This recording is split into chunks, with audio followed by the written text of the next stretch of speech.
Segmen Opinion. Mitra bisnis, polemik mengenai UMP 2022 masih belum selesai di Jakarta. Tidak terasa tahun ini sudah mau habis, sehingga sudah harus siap-siap menghitung UMP 2023. Bisa dipastikan akan kisruh lagi seperti yang terjadi tiap akhir tahun dalam penentuan UMP ini. Adakah saran Anda bagaimana agar penetapan UMP ini tidak selalu kisruh tiap tahun? Apa komentar Anda? Kami tunggu di 6339160, 6339160. Emang sekarang keadaan lagi resesi, bersyukur aja itu masih buka pabrik-pabriknya. Kalau dinaikin lagi, penjualannya aja berkurang, susah. Takut tuh banyak tutup perusahaan-perusahaan. Di mal-mal juga banyak kan tutup. Nah itu, saya sarankan tuh, kalau sekolah, lulusan waktu SD tuh, kelas 5, kelas 6, dulu tuh diajarin kuliner, masak-masak. Perempuan kalau yang hobi, laki juga boleh. Jadi kalau udah lulus SD itu bisa mandiri, bisa berjualan. Nanti kalau dia hobi bisa sekolah itu. Dan juga tata rias juga bisa, gunting-gunting rambut itu, panggil guru ngajarin. Jadi ada ilmu, bukan kerja aja, tungguin kerja itu digaji susah kan, bisa berkembang gitu. Kalau hobi itu yang kuliner kayak, yang tata rias kayak, yang gitu. Kedepannya itu juga semua sekolah tinggi juga nggak kepakainya itu teknisi mesin untuk robot. Nah itu kalau kerja, bersyukur aja deh kalau masih pabriknya buka. Kalau tutup bagaimana jadinya itu. Kayak gitu aja. Saya merasa meskipun belum nggak pasti, keadaan Indonesia mulai tahun ini sampai beberapa tahun berikutnya akan mirip dengan Vietnam beberapa tahun yang lalu. Apa yang terjadi di Vietnam beberapa tahun yang lalu? Karena jumlah penduduk tidak besar, lapangan kerja juga tidak terlalu besar, tapi investasi sangat besar masuk Vietnam, perusahaan raksasa seperti Samsung, Lotte, dan lain-lain, sehingga supply and demand tidak seimbang. Jadi jumlah investasi terlalu besar, butuh tenaga besar sekali, tapi jumlah tenaga kerja, buruh, dan lain-lain sangat sedikit. Buruh, apalagi kelasnya di atas buruh, supervisor dan manager, itu sangat sulit beberapa tahun yang lalu.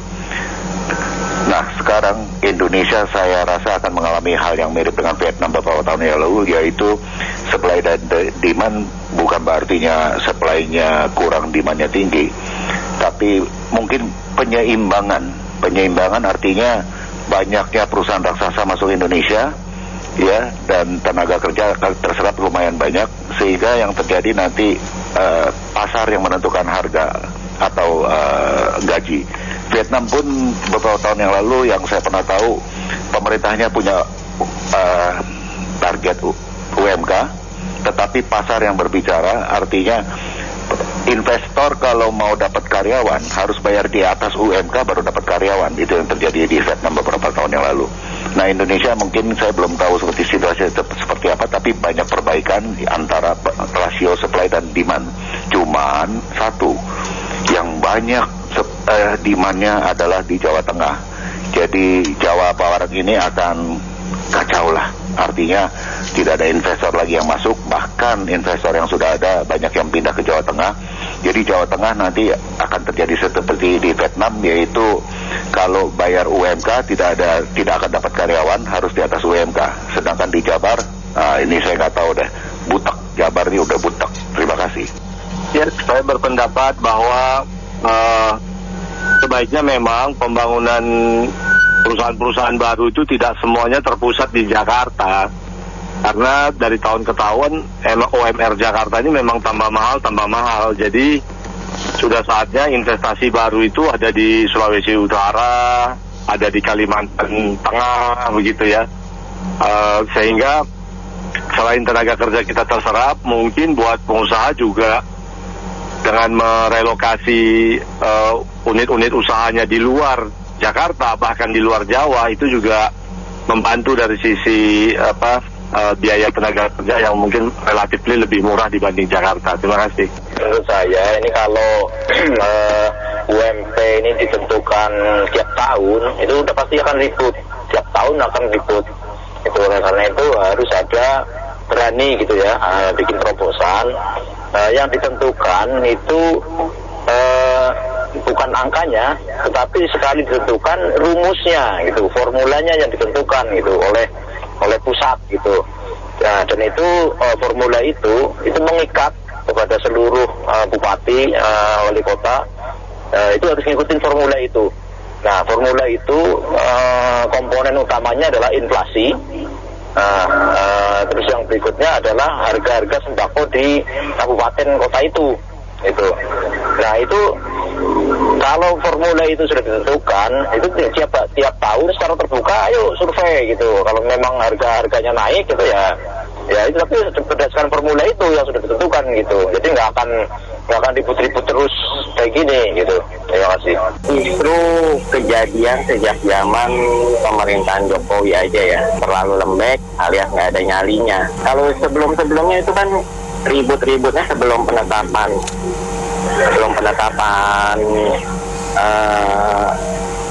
upah ya. Tapi setelah penetapan itu ya udah diam pada ngikut semua. Kalau ini kan enggak, ada kepala daerah yang nggak mau ngikutin, bikin sendiri, tapi sanksinya nggak ada. Nah, kalau dibiarkan begini terus nanti akan semakin banyak kepala daerah yang begini. Jadi percuma dari pusatnya udah menetapkan, tapi dari kepala daerah yang lainnya nggak ada yang ngikutin. Jadi ya berantakan juga, tambah ribut-ribut lagi, terusnya nggak akan beres. Itu aja dari saya, terima kasih. Ya, menurut saya karena UMP ini akan seterusnya kisruh karena dipakai oleh kendaraan tunggangan oleh kelompok-kelompok tertentu, misalnya ketua serikat-serikat ya, karena mereka memang hidupnya dari iuran-iuran warga yang dalam tanda petik dibelanya, ya katanya dibela. Jadi mereka itu yang membakar-bakar ini dan itu, kemudian juga pejabat-pejabat gubernur, bupati setempat yang ikut-ikutan. Jadi menurut saya supaya nggak kisruh, negara yang ambil alih. Jadi pimpinan di pusat, mungkin Menteri Tenaga Kerja telah mendapatkan data inflasi, mungkin data ekonomi setempat, tentukan masing-masing. Jadi pusat yang tentukan. Begitu aja. Terima kasih. Menurut saya Pak, itu kan sesuai dengan ketentuan gubernur dan seharusnya itu udah gak usah melalui mekanisme yang berbeda. Harusnya para pengusaha mengikuti peraturan yang berlaku tanpa harus kompromi dan itu. Sedangkan setiap harga yang dinaikkan dengan sendirinya pemerintah tidak ikut mengkalkulasi soal kenaikan harga bahan pokok dan sebagainya.